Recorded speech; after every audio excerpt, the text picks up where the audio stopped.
Rink Wide, Vancouver. Jeff Pettersson along with Irfaan as we head for the month of June, and that brings a whole bunch of important dates in the National Hockey League. We got some things to cover off here, Irf. Before we do any of that, though, and before I even ask you how you're doing, I want to let the people know that Rink Wide's a presentation of the Applewood Auto Group, and right now at Applewood, Kia, Surrey, and Langley, you can get the 2024 Kia EV6 and the 2024 Kia Niro EV. You can finance them at 4.99% up to 60 months on all trims. And the 2024 Sportage, you can finance that one at 5.49% up to 60 months on all trims. Remember, it's all good at Applewood. Hopefully it's all good with you. How you doing? Great. Been watching some really good hockey of late with the Eastern Conference and Western Conference finals. But other than that, Jeff, things are pretty good right now, as you mentioned there, entering some pretty important days here as the National Hockey League schedule resumes.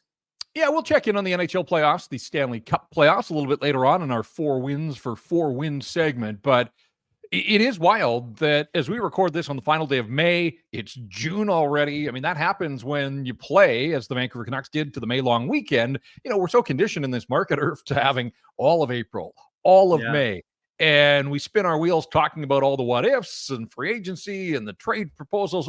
Like, we're basically a month out from the framework at the very least of the Vancouver Canucks for next season being in place. I don't know that it's all going to happen on July the 1st, but certainly in those first couple of days of free agency, you're going to get a sense of what the Canucks have in mind, the way that they're trying to position themselves. And of course, before you get to July 1st, you've got to mop up your own business and take care of the pending UFAs and RFAs and all that kind of stuff. So it is wild how quickly the offseason goes by when you play 2 rounds of the playoffs the way the Vancouver Canucks did getting to Game 7 against the Edmonton Oilers. I know you talk to a lot of people.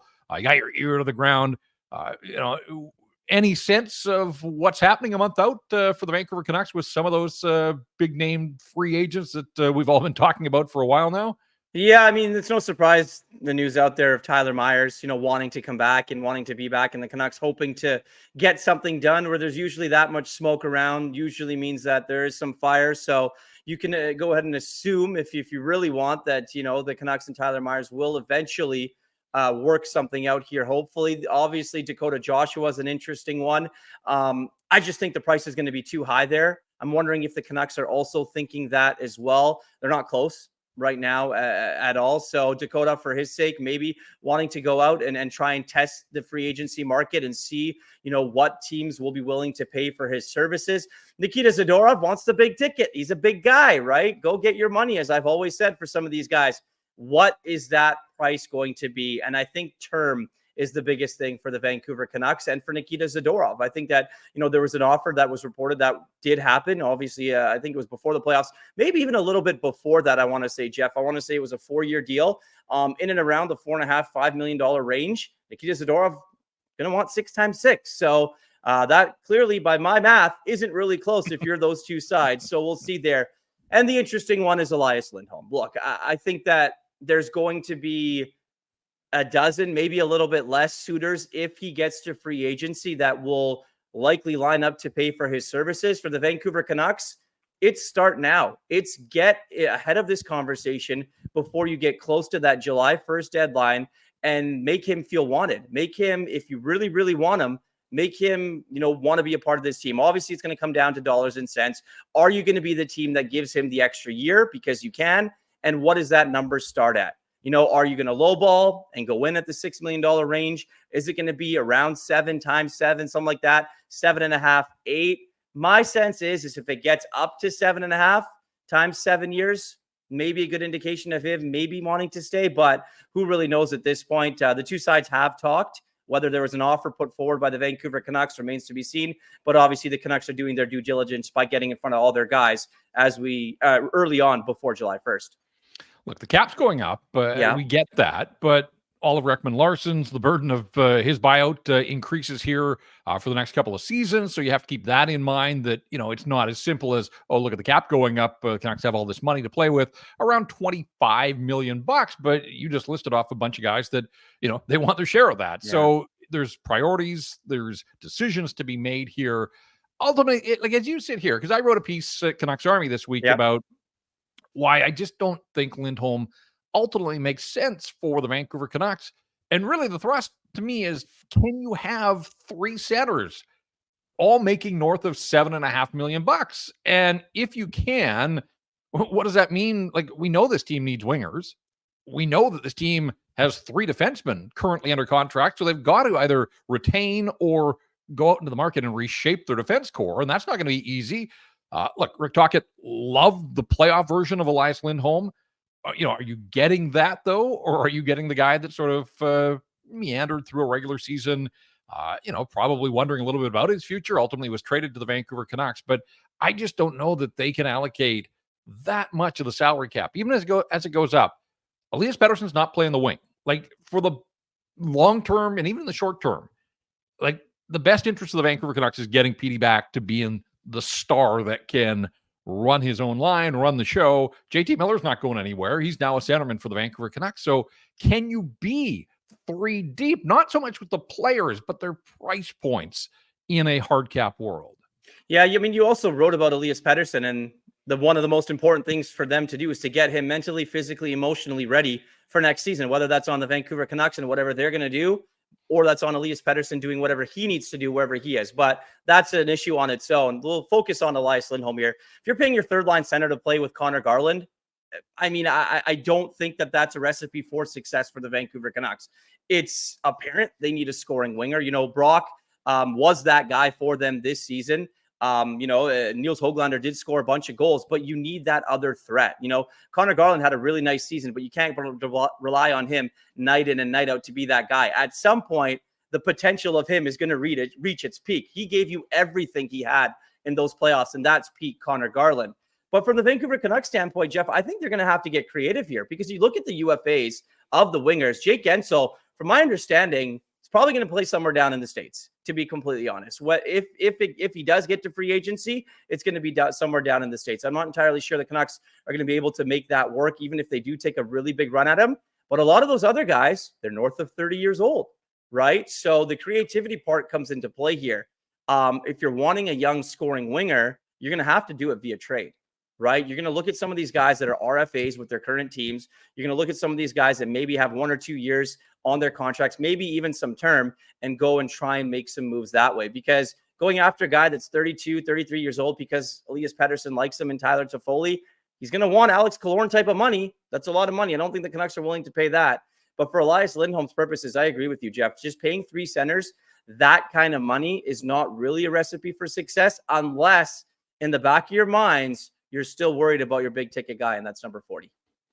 Yeah, and as I said, like, Rick Tocchet ultimately coaches this team. He's not the general manager, but I think that there is enough communication back and forth, and this organization, I mean, one of the successes is that they are streamlined. And so we saw, I mean, just based on utilization, we saw how much Tocchet appreciated a right shot center that could win key faceoffs, could play late in games, protect the leads, the penalty kill. Like, there's no doubt that Elias Lindholm could help the Vancouver Canucks. It's just a question of, can you find somebody else that can do some of those things, nearly at that level, but at, a quarter of the price point or half the price point. And as you said, like 10 or 12 suitors, there's going to be a team out there, in free agency, that gives Lindholm pretty close to what he's looking for. I mean, Boston obviously is a name that gets linked out there, but there's others. And quite often there's a surprise team that sort of comes out of nowhere, but opens the wallet and says, hey, we want you to be a part of what we're doing. And I think teams would look at the playoff performance, 10 points, 5 of them goals, the overtime winner in Nashville. Again, like, Lindholm did a lot of good things once he got right and got healthy.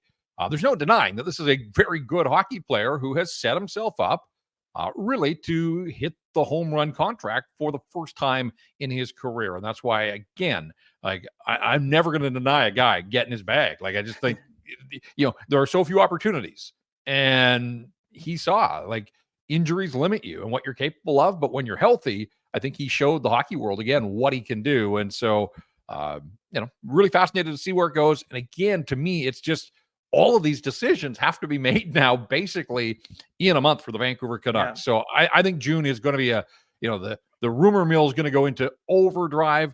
Dakota Joshua and the Canucks being far apart right now, the final weekend of May, not a huge deal to me, but 2 weeks from now, we're mid-June. And then you're getting onto the draft, and then things really pick up. And so this is all part of negotiations in my mind, is that, right now, two sides are far apart. Can they bridge that gap? I don't know. I don't have the answer to that, but I'm not going to freak out on the reports that the two sides are far apart. But again, if you're Patrick Alvin, like there are only so many days in June, there's only so many hours in every day. Like this is going to be a guy that's putting in some shifts here over the next month to try to figure out all of these puzzle pieces and make them come together for the Vancouver Canucks. Yeah, and you mentioned Dakota Joshua. I think in the back of their mind they would love, or in the front of their mind they would love to have him, but it's going to come down to Dakota, right? I mean, look, he's a guy that we've talked about this on this podcast and have talked about it a lot. He's a guy that this is the first time someone's going to throw some real money his way, and you're at the age you are. You've been through the ringer as a professional, trying to pave your way and make it and play regular season NHL games. You've had some success in the last couple of seasons here. You're upwards, inching up to 30 years old. You go get your money, right? Yeah. You go get your money. I'm not entirely sure the Canucks are going to be able to pay him that type of money. I know the fit here has been great. I know the fans love him here. I know he was a big part of their success in some of the games, had a great year. 2 playoff games, he was really, really, really good in, Jeff, and we talked about it. The other ones, maybe not so much. So recency bias will suggest that for a lot of these guys, as well as we get into these contract negotiations and things like that. But I just have a feeling that, Dakota Joshua is one of those guys that may not be wearing a Canuck uniform when it's all said and done next season. Hey, we want to hear from you as we work our way through the offseason. We'll continue to pump out these Rink Wide podcasts, certainly weekly, sometimes a couple of weeks closer to the draft and free agency. So if you have questions for us or topics that you'd like us to touch on, by all means, hit us up in the Great Clips chat line, a presentation of Great Clips, more than 4,400 hair salons throughout the United States and Canada. Great Clips, the world's largest hair salon brand and official hair salon of the NHL. For more information, go online, greatclips.com. Great Clips, it's going to be great. All the feedback channels are there for you on the screen if you are watching this. And of course, if you don't already, follow us on the socials as well, and you can reach us that way at Rink Wide Van on both X and Instagram. All right, you mentioned Elias Pettersson a little earlier on. He was in the news here on Thursday as he came runner-up for the Lady Byng. Now, look, the Lady Byng, I can't imagine, Irf, that there's a single player that starts the season thinking, like, that's my target. Yeah. I'm going to win the Lady Byng. Now, Jacob Slavin won it again. Pretty remarkable that you can play defense in the National Hockey League and take 4 minor penalties over 81 games. So, without a doubt, a deserving winner. And as we said, a guy that won the trophy before. EP40 finishes second. He had 89 points and just 6 minor penalties. I went back and looked because I was curious, what were the 6 minor penalties? His first penalty of the season came on December the 12th against Tampa. So he went 2 full months without a trip to the penalty box. He ends up with 6 minors on the season. 2 of them were tripping. 1 was high sticking. 1 was hooking. 1 was slashing. And then there was an interference penalty in there as well. So no roughing penalties for Elias Pettersson. That's not who he is. That's not his style. This is a guy that's never had 20 penalty minutes in a season. His career high was 18 when he gooned it up in year number 2 in the National Hockey League. He finished 8th in voting a year ago. But Elias Pettersson, for all the talk about where it went sideways for him and what's gone wrong for him, again, a gentlemanly player through and through. So Canucks have a coach of the year. Now they've got a runner-up for the Lady Byng. Of course, Quinn still has the Norris to come, and Thatcher Demko, one of the finalists for the Vezina Trophy. So just like All-Star Weekend in Toronto, Canucks are going to be well represented at the NHL Awards in Vegas. Yeah, it's funny. I mean, I know these awards are voted for before the playoffs start, but he had that big charging penalty in the playoffs, Jeff. Remember that one? Yes, it's only penalty in the playoffs. You mentioned gooning it up. No, I'm totally kidding. Good for Elias Pettersson. Remember Chris Tanev? I think he had no penalty minutes until like game 60 or something like that one year. It was wild. But anyways, yeah, I mean, I think Brock was on that list pretty high up as well. Ilya Mikheyev got some votes. The interesting was Thatcher Demko got a 5th place vote. All right. Like what? I'm glad you brought this up because this is a pet peeve of mine. Marc-Andre Fleury finished 9th in the voting for the Lady Byng. Now, universally regarded as one of the good guys. Nobody's ever seen him without a big smile on his face. Even when he's been sort of put through it as the backup and the sword. The sword, exactly. But it feels to me like there is this movement that before Marc-Andre Fleury hangs him up, and we may be looking at the final year of an incredible career for him, but it almost feels like people with votes are taking this as a mission to make Marc-Andre Fleury the first goaltender to ever win the Lady Byng. And like Jeremy Swayman got a first place vote. Linus Ullmark got a second place vote because they hug it out. They're nice guys, I guess. I don't know. You mentioned Demko as well. Like, to me, there should be some guidelines for the voters here. And, can a goalie be a gentlemanly guy? Sure. But generally, goaltenders outside of Ron Hextall and Billy Smith back in the day, they're not taking a lot of penalties. So I don't know. To me, it almost feels like a wasted vote. If you're trying to push an agenda here that you're just trying to make a point and have a goalie win the Lady Byng just because. So I don't have a vote. So maybe I don't have a leg to stand on either, but I don't know. When I saw Fleury as the 9th place finisher in the Lady Byng, I just kind of shook my head on that one. Yeah, there were some interesting ones there for sure. The Ilya Mikheyev as well. I mean, he's a nice guy, doesn't score goals, so we're going to give him a couple second place votes, I think it was. But yeah, I mean, it's an interesting one for sure. And like you mentioned off the top, I'm not entirely sure every NHL player goes into the season being like, this is my year. I'm going to win the Lady Byng. Hey, we got a lot still to cover here. There's a coaching vacancy, or at least a vacancy on the coaching staff of Rick Talk. A little bit of a surprise news because the last time we did this, we were talking about Manny Malhotra filling the role down in Abbotsford after Jeremy Colleton left, or maybe was pushed aside. We haven't heard from Colleton and all this. He hasn't surfaced with a new job yet. And now Mike Yeo is also looking for employment, although it sounds like maybe he has found his next stop. So we'll get into that. I want to talk about a couple of individuals as well, and just sort of what we make of the seasons they had and how that's going to affect and shape our projections for them for next season as well. It's Rink Wide Vancouver as we head to the month of June. Jeff and Irf with you, and it is brought to you in part by the Applewood Auto Group. Everybody knows about the overdose crisis, also known as the toxic drug crisis. But what's less known is that the stigma around addiction makes it harder to ask for help. And that's got to stop. Addiction is a complex health condition, not a choice. And that means people shouldn't have to face judgment at work or from their loved ones or fear the law. But shame and stigma can cause a person to hide their drug use or use alone. And we don't want that. People shouldn't be afraid to reach out. There are supports available, and it can help to know where to start.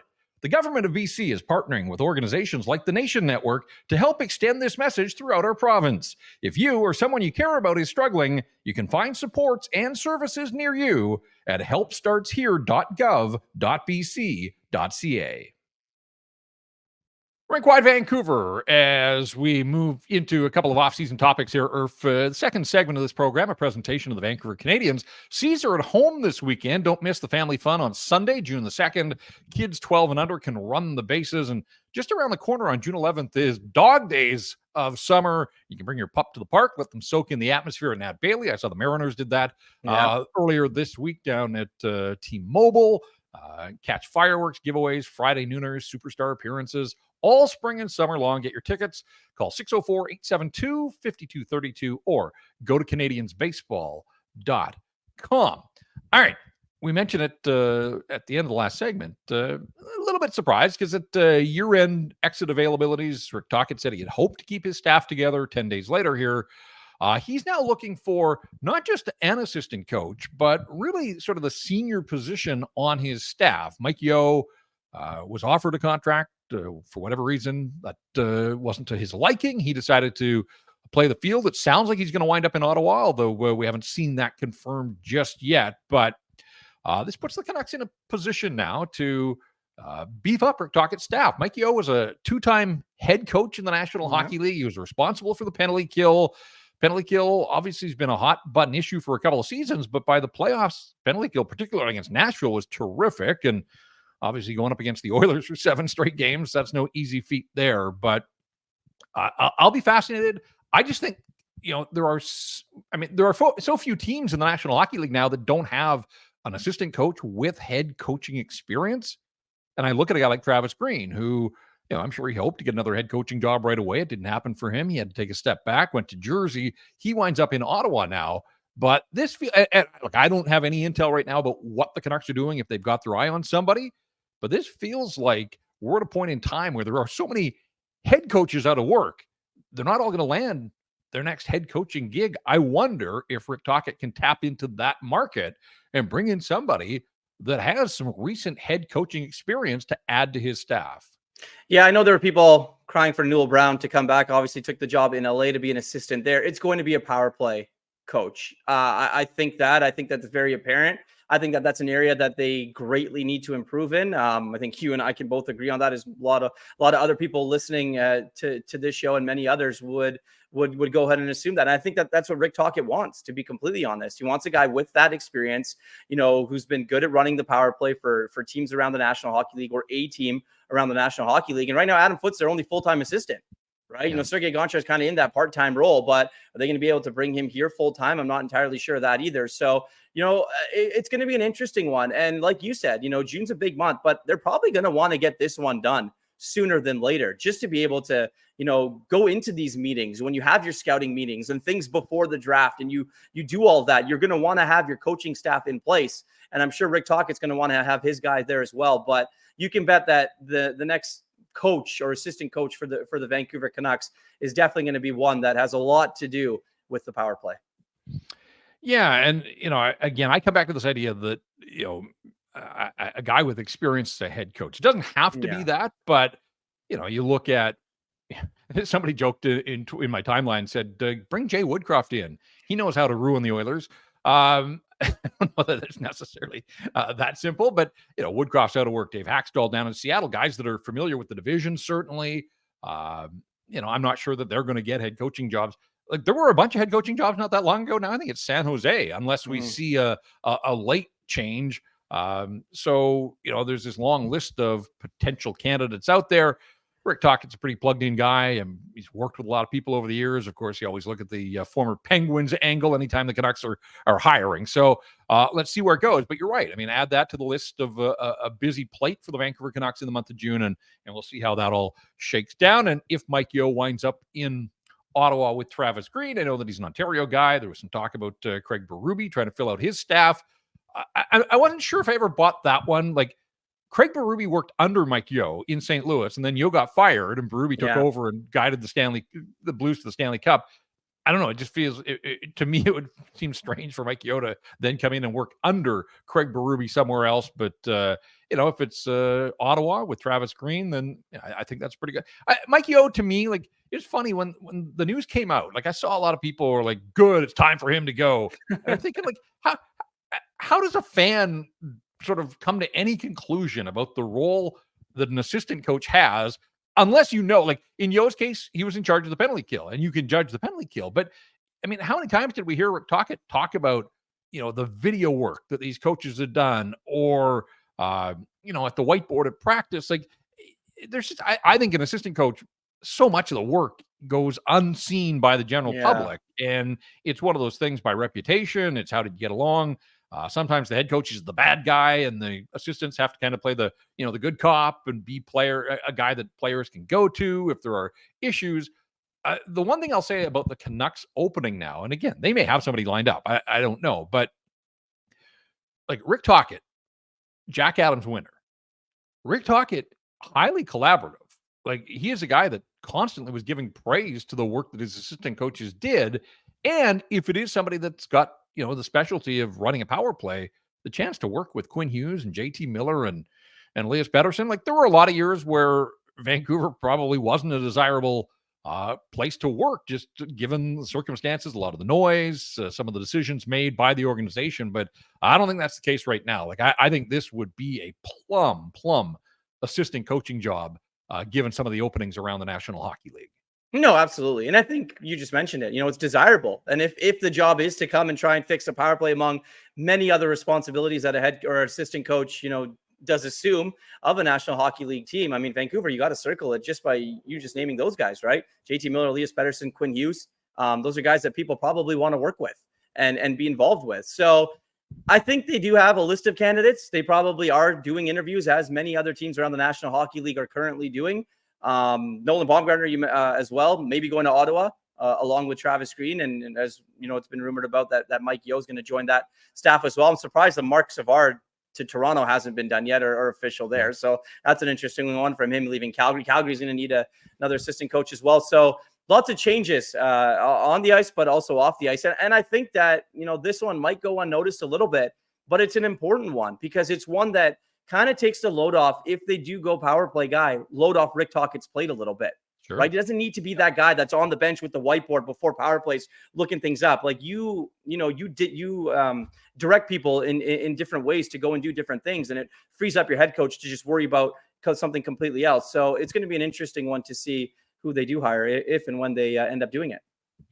Rink Wide Vancouver brought to you in part by Mr. Lube. Need a tire change or tire service? Mr. Lube provides no appointment tire service and sales. Drop by anytime for tire rotation, tire repair, and balancing. Servicing all makes and models, including electric vehicles, 16 locations here in the Lower Mainland. For one near you, go to mrlube.com. Does Bet365 have odds on the Canucks assistant coaching job? No, but it's actually funny. So I go and look for anything Canuck related. So as we do this show and things like that. So not too much going on for things next year as the current season is still going on right now. And obviously the segment is brought to you by Bet365, proud partner of Sekeres and Price, Canucks Conversation, and obviously, Jeff, you and I here at Rink Wide Vancouver. Open an account with Bet365 today and bet on a huge range of markets. So whatever the sport, whatever the moment, it's never ordinary at Bet365. Use the code VANBONUS. So it's not Elias Lindholm. It's not one of the big free agents that the Canucks are in on, but it's Steven Stamkos. And it's interesting to me because Bet365 in their NHL specials has the odds of where he is going to play when the season starts next season. The Vancouver Canucks not too far down that list at plus 4,000. Look, I don't see that happening. Obviously, as you can see, the Tampa Bay Lightning are the favorites. The Red Wings are interesting. The Predators are an interesting one because, Jeff, the Predators seem to be in on everyone. When they went and made that trade for Zucker last season, and then now you're hearing rumblings about Mitch Marner and things like that, and the success that they had making it to the postseason, you can only think that, Barry Trotz and his staff want to improve that team. But again, obviously the Canucks not at the bottom of the list to land Steven Stamkos, but the New Jersey Devils definitely are. Yeah, it's going to be fascinating to see where a guy I think ultimately he's going to find a way to return to Tampa. It just feels like a legacy player there. It would be odd to see him somewhere like Nashville, but look, Nashville is a desirable place to live. Most of the players that go there love, what the city has to offer. You got the runner-up for Coach of the Year and Andrew Brunette. We saw that, the second half that they had there. So, yeah, it's going to be interesting to see how motivated they are and what Barry Trotz ultimately can do there. But Steven Stamkos is a Nashville Predator. Not seeing that one. Hey, Stamkos is a 60-goal scorer at one point in his career. Brock Boeser got to 40 for the first time in his National Hockey League career. Now, we know how it ended for him in Game 7 against the Oilers, but he had a productive playoff run. As we sit here, and we're months away from the start of the new season, but he's going into the final year of his much talked about contract. So it's a contract year for him. What did Brock getting to 40 do for you in terms of the way you view the expectations on him? Like, has the bar been raised now that we should expect 35 to 40 for Brock? Or again, he kind of skipped that step of being a 30-goal scorer. He went straight to being a 40-goal scorer. How do you look at Brock Boeser? Well, first of all, as we head to next season. Yeah, I mean, first of all, we hope that he's healthy enough to play, and I think that will be the case, as he goes through this summer on blood thinners and things like that. So that's first and foremost. So, he'll take care of his health at first. But strictly from a playing perspective, Jeff, I think before this season started, there was zero expectation for Brock Boeser. There were people that still wanted to trade Brock Boeser over the last little bit. I think those things might be coming back. That word might be an interesting one because he is an asset to this team right now, right? He's going to be making a lot of money. I joked about it on the pods that we did after the show. Every time he scored, Brock stock's going up. Well, it did go up. It went up significantly, right? He's a guy that's making north of $6 million right now. His next deal, he's going to be looking at as a 40-goal scorer in the National Hockey League, north of $7 million, in and around maybe $7.5 million on his next deal. Now, does he take a quote-unquote hometown discount because he does love playing in Vancouver and, he wanted to stay here in Vancouver and things like that? But the Canucks have to be realistic about this. Is Brock going to be your big scoring winger that you depend on, every single season for this foreseeable future? Is there someone else that you're viewing around the National Hockey League that you think you can bring in? I mean, Niels Höglander is a guy that I've looked at as well, that they could look at as possibly potentially using as an asset. We haven't even talked about Philip Roenick yet on this pod, but that's an interesting one as well. So for Brock, entering the final year of his deal, he's probably going to want to come in and show. But he's already proven, that 40-goal score in the National Hockey League. A lot of guys get to that point in their career, and those guys definitely get paid. Yeah, and saying all that, and I agree with just about everything you said there, I'm not sure that I peg him to be a 40-goal scorer again. Yeah. I think I'm sort of prepared to start the season with 30 as the baseline, and you hope that he can go from there. But I mean, he showed like so many of his goals, front of the net, tips and screens and rebounds and all those types of things. A willingness to get to the tough areas, and was rewarded for it. So, contract years can do some strange things to guys. I mean, we've seen guys total spike in contract years. So, we'll see where it goes. But I think it's Ferraro that always says, like, just because you get to a number once in your career, that doesn't necessarily make you, in the eyes of the hockey world, a 40-goal scorer. In the case of Brock Boeser. But if he can back up 40 with 30 plus, I think that's a fairly successful season. But, you mentioned Höglander as well, coming off 24 goals, but then we saw what happened in the playoffs, to the point that he was a healthy scratch a couple of times, just the one playoff goal.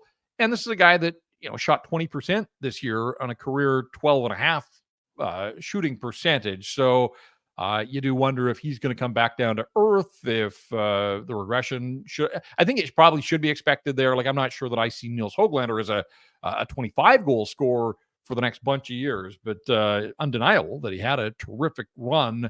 And I guess the hope now is that a guy like Vasily Podkolzin, can follow the steps and the progress of Höglander, going back down to Abbotsford, working with the coaching staff and the development staff in the American Hockey League, and then show up. Because when we talked about Lindholm earlier, that's one of the real concerns for me, is that if this team had ready-made replacements, ready to jump from the American Hockey League, but certainly at center ice, Max Sassen's never played an NHL game. They like him. He had a nice year in Abbotsford.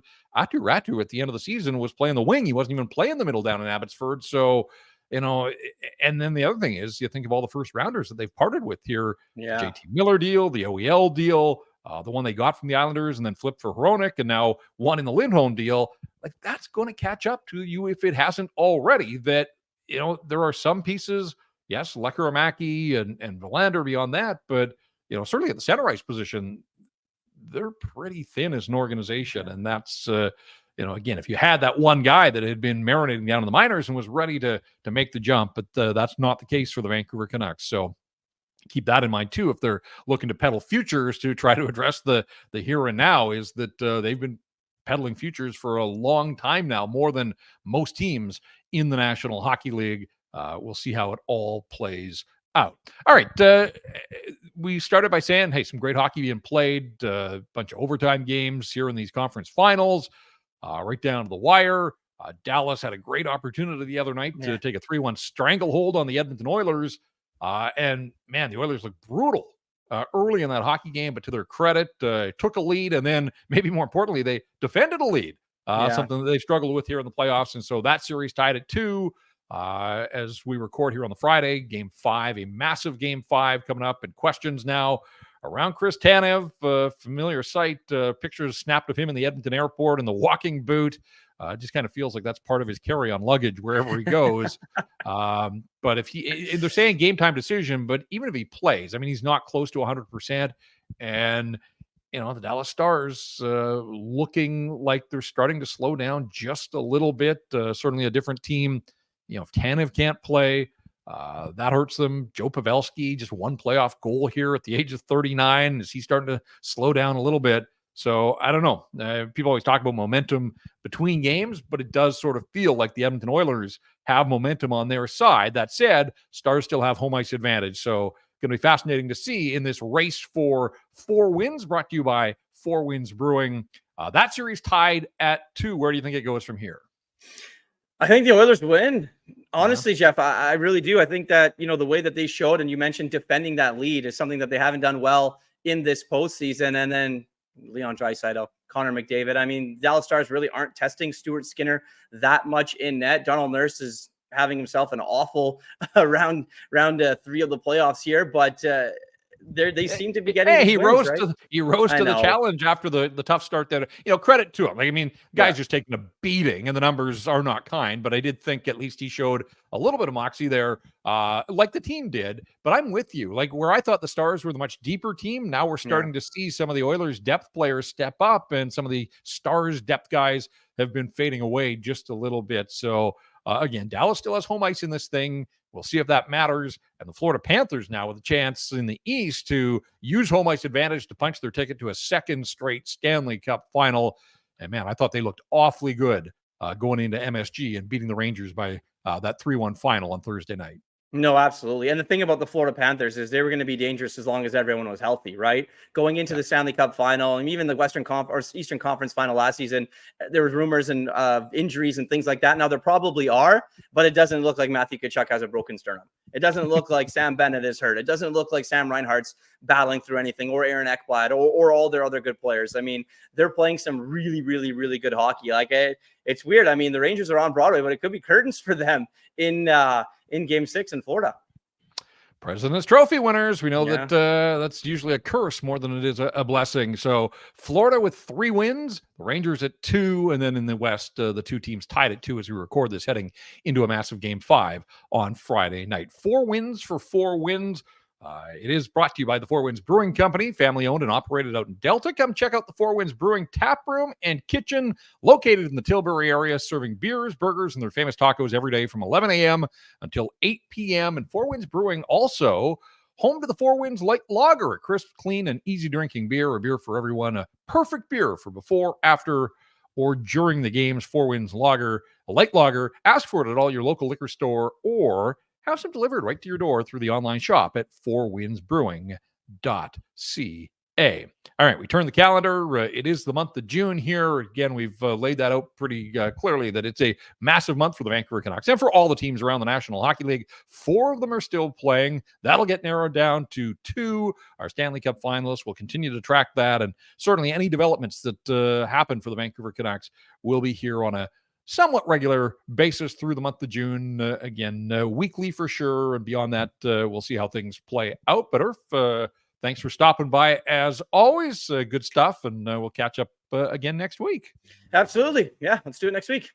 There you go. For Irfaan Gaffar, I'm Jeff Pettersson. Jacob working behind the scenes as well. We thank him and Mike as well for all of their help through the season and here in the offseason as well. Keep the questions coming. We'll try to answer those on future episodes of Rink Wide Vancouver. Hit us up at all of our social channels. And again, if you don't already, make sure you follow us on social, subscribe to the YouTube channel as well, so that you don't miss anything that we produce here at Rink Wide Vancouver.